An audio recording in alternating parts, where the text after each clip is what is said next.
കൊടുങ്ങല്ലൂർ ഭരണി കേരളത്തിൽ ആചാരപ്പെരുമ കൊണ്ട് ആഘോഷിക്കപ്പെടുന്ന ദേവീക്ഷേത്രങ്ങളിലെ തിരുവുത്സവങ്ങളിൽ ഏറ്റവും പ്രധാനമായ ഒന്നാണ് കൊടുങ്ങല്ലൂർ ഭരണി. മീനമാസത്തിലെ ഭരണി നാളിൽ കൊടുങ്ങല്ലൂർ ഭരണി ഉത്സവത്തിന്റെ ഭാഗമായി നടക്കുന്ന അതിവിശിഷ്ടമായ ചടങ്ങുകളിൽ ഏറ്റവും ശ്രേഷ്ഠമായ ഒന്നാണ് കാവുതീണ്ടൽ. കോപാകുലയായ ദേവി ഭക്തർക്ക് ദർശനം നൽകുന്നുവെന്ന സങ്കല്പത്തിൽ ചുവപ്പ് പട്ടൊടുത്ത കോമരങ്ങൾ ക്ഷേത്രമേൽക്കൂരയിൽ മുളന്തണ്ടുകൊണ്ടടിച്ച് അലച്ചാർത്തുകൾ അണിഞ്ഞ് ആവേശത്തോടെ പ്രദക്ഷിണം വയ്ക്കുന്ന ചടങ്ങാണിത് കാവുതീണ്ടൽ. കൊടുങ്ങല്ലൂർ ക്ഷേത്രത്തിന്റെ സർവാധികാരിയായ കൊടുങ്ങല്ലൂർ കൊട്ടാരത്തിലെ വലിയ തമ്പുരാൻ പട്ടുകുട ഉയർത്തി കാവുതീണ്ടലിന് അനുവാദം നൽകുന്നതോടുകൂടി ഈ ആചാരം ആരംഭിക്കുന്നു. ആചാരപ്രകാരം കോമരങ്ങളും ഭക്തരും ക്ഷേത്രത്തിന് 3 തവണ പ്രദക്ഷിണം വെച്ച് മുളന്തണ്ടുകൊണ്ട് ചെമ്പോലത്തകിടുകളിൽ അടിക്കുന്നു. ഭക്തർ ഈ സമയം തങ്ങളുടെ കൈകളിലുള്ള കൊടുവാൾ, കവുങ്ങിൻ പൂക്കുല തുടങ്ങിയവ ഉയർത്തിപ്പിടിച്ച് താനാരോ താനോരോ എന്ന ആർപ്പുവിളികളോടുകൂടി ക്ഷേത്ര പ്രദക്ഷിണം നടത്തുന്നു. ലോകമെമ്പാടുമുള്ള ദേവീ ഭക്തർ കൊടുങ്ങല്ലൂർ ഭരണിയുടെ കാവുതീണ്ടൽ ദിനത്തിനായി കാത്തിരിക്കുന്ന ദിവസങ്ങളാണ് കടന്നു പോകുന്നത്. കൊടുങ്ങല്ലൂരിൽ വലിയ ഭക്തജന തിരക്കാണ് അനുഭവിച്ച് കൊണ്ടിരിക്കുന്നത്. കൊടുങ്ങല്ലൂരിൽ ആദ്യം കാവു തീണ്ടുന്നത് പാലക്ക വേലനാണ്. ഐതിഹ്യ പെരുമയുടെ കഥകൾ ഒരുപാടുണ്ട് പറയാൻ. കൊടുങ്ങല്ലൂരിലെ തമ്പുരാൻ അനുവാദം നൽകിയാൽ ആദ്യം പാലക്ക വേലൻ കാവു തീണ്ടും, പിന്നാലെ കോമരങ്ങളും. ഇന്ന് അവാക് മീഡിയയിൽ അതിഥിയായി എത്തുന്നത് പാലക്ക വേലനാകുന്ന ഇത്തവണത്തെ അവകാശി കൊടുങ്ങല്ലൂർ ദേവിദാസനാണ്. ചേട്ടാ നമസ്കാരം. ദേവിദാസൻ എന്താണ് ഈ പാലക്ക വേലൻ? അത് കുടുംബ സ്ഥാനപ്പേരാണ്. ഇത് പാരമ്പര്യമായി അച്ഛനും മുത്തച്ഛനൊക്കെ മക്കത്തായത്തിലാണ്. ഇപ്പൊ ഞാൻ രാവിലെ കൊട്ടാരത്തിൽ പോയിരുന്നു. തമ്പുരാക്കന്മാരുമായിട്ടൊക്കെ സംസാരിക്കുമ്പോൾ അവിടെ ഒരു മക്കത്തായ വ്യവസ്ഥയാണ്. അപ്പോ എത്ര കാലമായി ചേട്ടൻ ഈ പാലക്ക വേലൻ? ഇത് 56-ാമത്തെ വർഷമാണ്. അപ്പൊ ഇപ്പൊ എത്ര വയസ്സുണ്ട്? 16 കഴിഞ്ഞു.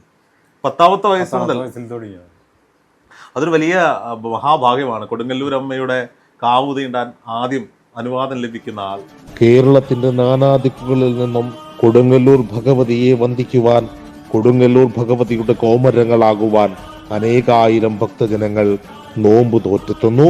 കൊടുങ്ങല്ലൂർ ഭരണി ഉത്സവവും, കൊടുങ്ങല്ലൂരിലെ കാവുതീണ്ടലും, കൊടുങ്ങല്ലൂരിലെ ഭരണിപ്പാട്ടും, കൊടുങ്ങല്ലൂരിലെ നാന്തകവും ചിലമ്പുമേന്തിയ കോമരങ്ങളുമൊക്കെ വിശ്വപ്രസിദ്ധം തന്നെയാണ്. ചെളിപ്പുറത്തമരുന്ന കൊടുങ്ങല്ലൂർ ഭഗവതി ദാരികവധത്തിനായി ശിവനിൽ നിന്നും ജന്മം കൊണ്ട ഉഗ്രമൂർത്തിയായ ഭദ്രകാളി ഭഗവതി കൊടുങ്ങല്ലൂരിൽ അമരുന്നു എന്നുള്ളതാണ് വിശ്വാസം.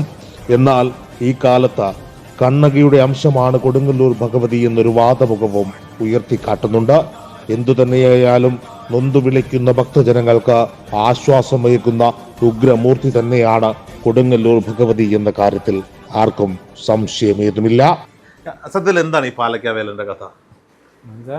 ഈ കാളിദാരി യുദ്ധം നടക്കും. അപ്പൊ ദേവിക്ക് മുറിവ് പറ്റും. മുറിവ് വെച്ചിട്ട് ആ മുറിവിന് ചികിത്സിക്കാനുള്ള ചികിത്സാവിധി നിശ്ചയിച്ചു കൊടുക്കുന്നത് പാലക്ക വേലനാണ്. അതാണ് മെയിനായിട്ടുള്ളത്. ദേവിക്ക് സുഖപ്പെട്ടു എന്ന ഉത്തരവ് രാജാക്കന്മാർ നൽകുന്നു. അതിനെ തുടർന്ന് ആഘോഷത്തോടു കൂടി അവിടെയുള്ള ഭക്തജനങ്ങൾ, ദേവിയുടെ പ്രജകൾ കാവിലേക്ക് ഓടിയെത്തി. അതല്ലേ ഐതിഹ്യം. ഈ കാവു തീണ്ടലിന്റെ ഒരു ചടങ്ങുകളൊക്കെ ചേട്ടൻ ഈ 41 ദിവസത്തെ വ്രതം എടുത്തിട്ട് പിന്നീട് വരുന്ന ചടങ്ങുകൾ എങ്ങനെയാണ്? പിന്നെ അന്ന് രാവിലെ തന്നെ അന്ന് രാവിലെ ഇവിടുന്ന് ചെണ്ടമേളത്തോടുകൂടി ഇവിടുന്ന് ആചാരപരമായിട്ടാ പോവാ. വേഷം മാറി അമ്പലത്തിന്റെ പടിഞ്ഞാറ് നടയുന്നു. ഈ കോടി കൊണ്ട് തൊപ്പി കെട്ടുന്നത് എന്തിനാണ്? അതങ്ങനെ അതാണ് ആചാരം. അത് അങ്ങനെയാണ് ആ വേഷം, പണ്ടത്തെ വേഷമാണത്. അതിനുവേണ്ടി അങ്ങനെ ആ വേഷഭൂഷാദികൾ ധരിച്ച് ഇവിടുന്ന് ചെണ്ടമേളത്തിന്റെ അകമ്പടിയോടുകൂടി ക്ഷേത്രത്തിലേക്ക് പോകും. ക്ഷേത്രത്തിന്റെ പടിഞ്ഞാറ് നട വസൂരിമാല എന്ന് പറയും. അതിന്റെ ഫ്രണ്ടില് ഒരു സ്റ്റൂൾ ഇട്ടിട്ട് അവിടെ ഇരിക്കും. അപ്പൊ ഭക്തര് വരും, അവർക്ക് മഞ്ഞപ്പൊടി കൊടുക്കും, പ്രസാദം കൊടുക്കും.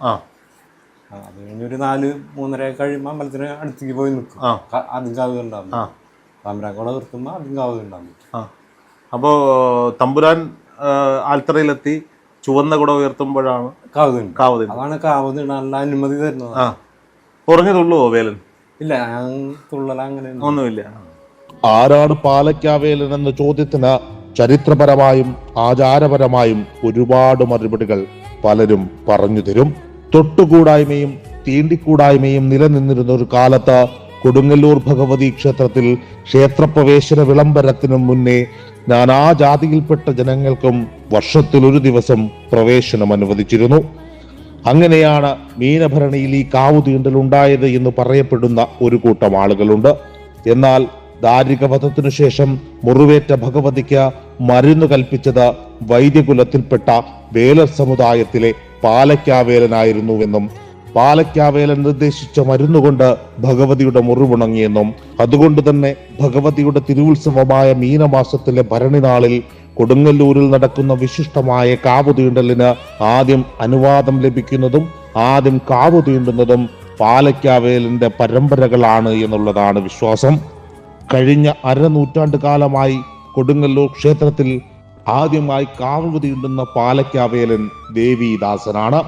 ദേവീദാസന്റെ വാക്കുകളിലൂടെ അമ്മയോടുള്ള ഭക്തി നമുക്ക് മനസ്സിലാക്കാം. കൊടുങ്ങല്ലൂർ ശ്രീ കുരുമ്പ ഭഗവതി ക്ഷേത്രത്തിലെ മീനഭരണി ഉത്സവത്തിന്റെ ഏറ്റവും പ്രധാനമായ ചടങ്ങാണ് കാവുതീണ്ടൽ. കൊടുങ്ങല്ലൂർ കൊട്ടാരത്തിലെ തമ്പുരാൻ പട്ടുകുട ഉയർത്തി അനുവാദം നൽകിയാൽ ആദ്യം കാവുതീണ്ടൽ നടത്തുക പാലക്കാവേലനാണ്. ക്ഷേത്രത്തോളം തന്നെ പാരമ്പര്യവും ചരിത്രവുമുണ്ട് പാലക്കാവേലന്റെ ഈ നിയോഗത്തിനും. ചുവന്ന പട്ടുടുത്ത് ചേല കൊണ്ടുണ്ടാക്കിയ നീളൻ വെള്ളത്തൊപ്പിയമണിഞ്ഞ ആചാരപരമായ വേഷത്തിൽ പാലക്കാവേലൻ ക്ഷേത്രത്തിലേക്ക് എത്തുന്നു. രാവിലെ മുതൽ ഭക്തജനങ്ങൾക്ക് പ്രസാദവും അനുഗ്രഹവുമേകി പാലക്കാവേലൻ ക്ഷേത്രത്തിലുണ്ടാകും. പാലക്കാവേലൻ താമസിക്കുന്ന ഭവനം മുതൽ ക്ഷേത്രം വരെ ആചാരപരമായ സ്വീകരണത്തോടു കൂടിയാണ് പാലക്കാവേലനെ ക്ഷേത്രത്തിലേക്ക് സ്വീകരിക്കുന്നത്. പേര് പോലെ തന്നെ ദേവിയുടെ ദാസനായി പോയിരിക്കുമ്പോൾ കിട്ടുന്നത് ഒരു പ്രത്യേക ഒരു ചൈതന്യം നമ്മളെ ഉണ്ടെന്നുള്ള ഒരു തോന്നല് വരുന്നുണ്ട്. ഈ ചേട്ടൻ എത്ര ദിവസത്തെ വ്രതം എടുത്തിട്ടാണ്? 41 ദിവസത്തെ വ്രതം. മത്സ്യമാംസാദികളെല്ലാം ഒന്നും കഴിക്കില്ല. പക്ഷെ ഈ ക്ഷേത്രത്തിലെ ആചാരത്തിന്റെ ഭാഗമായി പണ്ട് കോഴി വെട്ടുണ്ടായിരുന്നു. പക്ഷെ എന്ന് വെച്ചിട്ടാ ഞങ്ങളാരും കഴിക്കാറില്ല. നമ്മളെ ശരീരശുദ്ധിയും ആഹാരശുദ്ധിയും ഒക്കെ നമുക്ക് തന്നെയാണ് ആചാരം അനുഷ്ഠിക്കുന്നത്. അപ്പോൾ ഇവിടെ ഈ കൊടുങ്ങല്ലൂരിലെ ഈ ആളുകൾ ഒരു നെഗറ്റീവായി പറയുന്ന 1-2 കാര്യങ്ങളാണ്. ഒന്ന് ഈ തെറിപ്പാട്ട്, കൊടുങ്ങല്ലൂർ ഭരണിപ്പാട്ട്.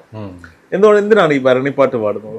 പണ്ട് ഇവിടെ ബുദ്ധന്മാര് അമ്പലത്തിലുണ്ടായിരുന്നു. അവരെ ഓടിക്കാൻ 2-3 ഐതിഹ്യം ഉണ്ട്. അതിൽ ഒരെണ്ണം ബുദ്ധകാരായിരുന്നു ഇവിടെ.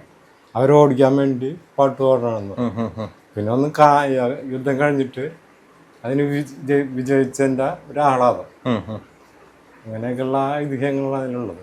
ഇപ്പൊ നമ്മൾ തമാശയായിട്ടൊക്കെ ചോദിക്കും, തെക്കോട്ടുള്ളവരും വടക്കോട്ടുള്ളവരും ഒക്കെ ചോദിക്കാറുണ്ട്, ഈ തെറിയൊക്കെ വിളിക്കുമ്പോൾ കൊടുങ്ങല്ലൂരാണോ വീട്? സ്വാഭാവികമായിട്ട് അങ്ങനെ പറയും, കൊടുങ്ങല്ലൂർക്കാരൻ എന്ന് പറഞ്ഞു. ഇപ്പൊ കുറച്ചുകൂടിയൊക്കെ മയപ്പെട്ടിട്ടുണ്ടെന്ന് ഇപ്പൊ അതിന് അമ്പലത്തിനകത്ത് മാത്രം 2 ദിവസം ഉണ്ടാവുള്ളൂ. പണ്ട് അങ്ങനെ റോഡിലൊക്കെ ഇങ്ങനെ നടന്ന് അവിടെ നിന്ന് ഇങ്ങോട്ട് വരുമ്പോ തിരുവഞ്ചക്കുളം അമ്പലമുണ്ട്. ദേവിയുടെ അച്ഛനാണ് ശിവനാണ്. അപ്പൊ ഇവിടെ ഇരിക്കുന്നത് ശിവനാണ് അമ്പലം, ശിവന്റെ അമ്പലമാണ്. അപ്പൊ അവിടെ വരുന്നൊരു 90% ആൾക്കാർ ഈ തിരുവഞ്ചക്കുളം അമ്പലത്തിലേക്ക് വരും. അപ്പൊ അവിടെ നിന്ന് പാട്ടും പാടി ഇങ്ങനെ നടന്നു വരും. പക്ഷെ കൊടുങ്ങല്ലൂരാണല്ല ഈ പാട്ട് പാടുന്നത്, കൂടുതലും പുറത്തുനിന്ന് വരുന്നവരാണ്. കൊടുങ്ങല്ലൂർക്കാരങ്ങനെ പാടാറില്ല, വരുന്ന ആൾക്കാരാണ് അധികം. പിന്നെ കുറച്ച് പേരൊക്കെ ചെറുപ്പക്കാരൊക്കെ അവർ രസത്തിന് പാടും, അത്രേ ഉള്ളൂ. കൊടുങ്ങല്ലൂരല്ല, പുറത്തുനിന്ന് വരുന്നവരാണ് അധികം. കഴിഞ്ഞ ഭരണിക്ക് വന്നപ്പോഴും ഞാൻ ശ്രദ്ധിച്ചു, കൊടുങ്ങല്ലൂർ സ്ലാങ്ങിലുള്ളവരല്ല ഈ പാട്ടുകൾ, കൂടുതൽ ഈ പാലക്കാടൻ മേഖലയിൽ നിന്നൊക്കെ അവിടെ നിന്ന് വരുന്ന ആൾക്കാരാണ് ഈ പാട്ട് പാടുന്നത്. അവര് ഈ കൊടുങ്ങല്ലൂർക്കാര് പാടുമ്പോ അത് ശരിക്കും തെറിയ പാടുള്ളൂ. മറ്റതല്ല, അവര് ഭക്തിപരമായിട്ടുള്ള പാട്ടുകളാണ് പാടും. കൊടുങ്ങല്ലൂർ തെറിയാണ് പാടും, അവര് തെറി തന്നെ പാടുള്ളൂ. അതിൽ കുറച്ച് ചെറുപ്പക്കാര് അങ്ങനെ ഉണ്ടെന്ന് മാത്രമേ ഉള്ളൂ, അല്ലാണ്ട് അങ്ങനെ ആരും പോകാറുന്നില്ല. ശരി, ഇനി അടുത്ത ഒരു പാലക്കാവേലൻ ഇപ്പം അച്ഛനുള്ളപ്പോ തന്നെ ചേട്ടൻ തുടങ്ങി എന്ന് പറഞ്ഞു. ചേട്ടന്റെ പാരമ്പര്യത്തിൽ വീട്ടുകാരുണ്ട്, അവരായിരിക്കും അടുത്തതായിരിക്കും. ഇത് നോക്കി, ഞാൻ രാവിലെ കൊട്ടാരത്തിലെ തമ്പുരാനുമായിട്ട് സംസാരിക്കുമ്പോൾ അദ്ദേഹം പറഞ്ഞു, നാനാജാതിയിലുള്ള ആളുകൾക്ക് അവിടെ അവകാശം കൊടുത്തിട്ടുണ്ട്. വേലർ സമുദായത്തിന് കിട്ടിയ അവകാശമാണ് ഈ പാലക്കാവേലൻ എന്ന് പറയുന്നത്. അപ്പോൾ ഓരോ സമുദായക്കാർക്കും പ്രത്യേക അവകാശങ്ങളുണ്ട്. ഇതൊരു നമ്മുടെ പഴയ സംവിധാനത്തിൽ ഈ ജാതി വ്യവസ്ഥയിലൊക്കെ വേർതിരിച്ച് നിർത്തിയിരുന്ന ഒരു കാലഘട്ടത്തിൽ നമുക്ക് കിട്ടിയ ഒരു പ്രിവിലേജ് ആയിട്ടൊക്കെ നമ്മൾ കണ്ടിട്ടുണ്ട്. പണ്ട് തൊട്ട് വേലന്മാര് വൈദ്യന്മാരായിരുന്നു. ഞങ്ങളുടെയൊക്കെ നാട്ടിൽ ഉത്സവ സമയമാകുമ്പോൾ വേലന്മാര് വീട്ടിലെത്തും, കുരുത്തോല തൊപ്പിയും കയ്യിൽ പാഞ്ചിയിലയുമായിട്ടൊക്കെ എല്ലാ വീടുകളിലും എത്തിയിട്ട് ഓതിയിട്ട് പോകും.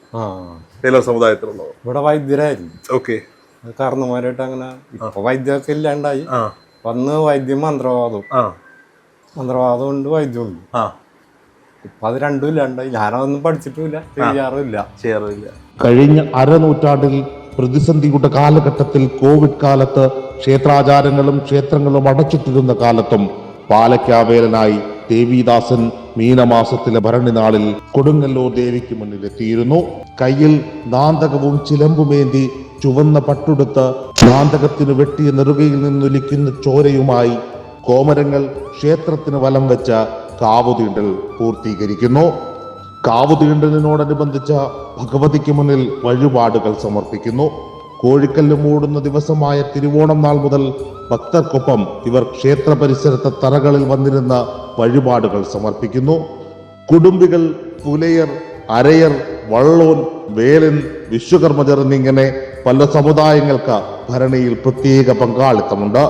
തിരുവോണം നാളിൽ മലബാറിലെ തച്ചോളി വീട്ടുകാരുടെ കോഴിക്കല്ല് മൂടൽ ചടങ്ങാണ് പ്രധാനം. കോഴിക്കല്ലിൽ ചുവന്ന പട്ടു വിരിച്ച് പൂവൻ കോഴിയെ സമർപ്പിക്കുന്നതാണ് ചടങ്ങ്. അതോടെ കാളിയും ദാരികനും തമ്മിൽ യുദ്ധം തുടങ്ങുന്നു എന്നാണ് വിശ്വാസം. തുടർന്നുള്ള ദിവസങ്ങളിൽ ക്ഷേത്രം പകൽ സമയത്ത് മുഴുവൻ തുറന്നു കിടക്കുന്നു. അതിനാൽ ദർശനം നടത്താൻ സൗകര്യമുണ്ട്. ഈ ദിവസങ്ങളിൽ ക്ഷേത്രങ്ങളിലേക്ക് ഭക്തർ കൂട്ടമായി എത്തുന്നു. തിരുവോണം നാൾ മുതൽ ക്ഷേത്രത്തിലേക്ക് വെളിച്ചപ്പാടുകൾ കൂട്ടമായി എത്തി തുടങ്ങുകയും അവർ തങ്ങളുടെ അവകാശത്തറകളിൽ നിലയുറപ്പിക്കുകയും ചെയ്യുന്നു. 6ാമത്തെ ദിവസം രേവതി നാളിൽ കളമെഴുത്തും പാട്ടും വിളക്കുമാണ് ചടങ്ങുകൾ. രേവതി ദിവസം ഭദ്രകാളി ദാരികനെ വധിക്കുന്നതായി വിശ്വസിക്കപ്പെടുന്നു. രേവതി സന്ധ്യയ്ക്ക് കാളി ദാരികനിൽ നേടിയ വിജയം അറിയിച്ചുകൊണ്ട് രേവതി വിളക്ക് തെളിയുന്നു. ആയിരക്കണക്കിന് ഭക്തരാണ് രേവതി ദിവസം ദർശനത്തിനായി ക്ഷേത്രത്തിലേക്ക് എത്തിച്ചേരുന്നത്. പിറ്റേന്ന് 7ാം ദിവസം അശ്വതി നാളിൽ ഉച്ചയ്ക്ക് 12 മണിയോടുകൂടി കൊടുങ്ങല്ലൂർ തമ്പുരാന്റെ നേതൃത്വത്തിൽ വടക്കേ നട അടച്ചുപൂട്ടി രഹസ്യപൂജയായ തൃച്ചന്ദന ചാർത്ത് നടത്തുന്നു.